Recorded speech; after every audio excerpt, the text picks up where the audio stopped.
All right, let's get to Jordan Wilkerson. We're halfway through the work week, just about. Well, I guess we are halfway through at this point. Hump day. That'll give you something to smile about.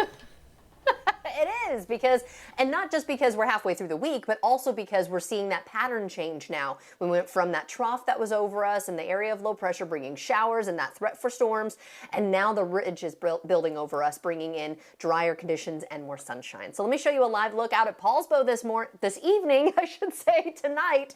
Getting my days mixed up here, guys. All right, so this is just an absolutely gorgeous shot over Liberty Bay, the Olympics. We do have some high clouds out there, but don't let it scare you. We are not going to see any sort of precipitation tonight. Eastern Washington, on the other hand, they've been seeing some shower activity, even some storms. Still dealing with that. We're just dealing with a little bit of cloud cover, and that's going to continue to clear out as the night goes on. But notice these showers and storms that are moving from the north to the south. So kind of similar to what we saw yesterday, right? Well, that's because that area of low pressure that was over us is now over them. We told you it was going to be pushing to the east with that trough as that ridge moves over us. So you can see as we put the clock into motion, really just dealing with clouds kind of coming and going. Might wake up with a few of them again tomorrow, but then clearing out. We are looking at another mostly sunny day, probably even more sunshine tomorrow than today, and relatively light winds. It's going to be a pleasant afternoon. This is another look out at the Olympics over Liberty Bay, or over Elliott Bay, I should say.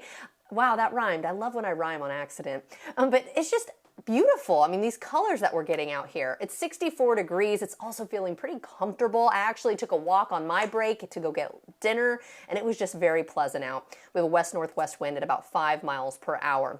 So tonight for your forecast overnight, we're looking at mostly clear conditions. We will still have some clouds out there, but it is going to be a mostly clear night. Temperatures will be dropping into the 50s, depending on where you are. We'll have low 50s to upper 50s, and we'll have a northwest wind about 5 to 10 miles per hour, and that sun setting once again at 9:10. I believe tomorrow it's 9:11, so it's only going to be changing. I mean, the sunrise has been at 5:11 for the last several days. So we're kind of, since we're getting close to summer, it's kind of getting stagnant, and then we'll start to see the daylight going down actually in the coming days. But let's talk about summer, right? Okay, so remember initially we were saying it's going to be dry, it's going to be near 80. Well, now the timing, we talked about this yesterday, models are still showing showers moving in on Saturday, but they are exiting a little earlier on Sunday. So Father's Day not looking too bad. You'll still want to be weather aware and what your plans are. I think we could still see showers in that first half of the day. It's the second half of the day that things start to clear out. And then notice into next week, another reason I'm excited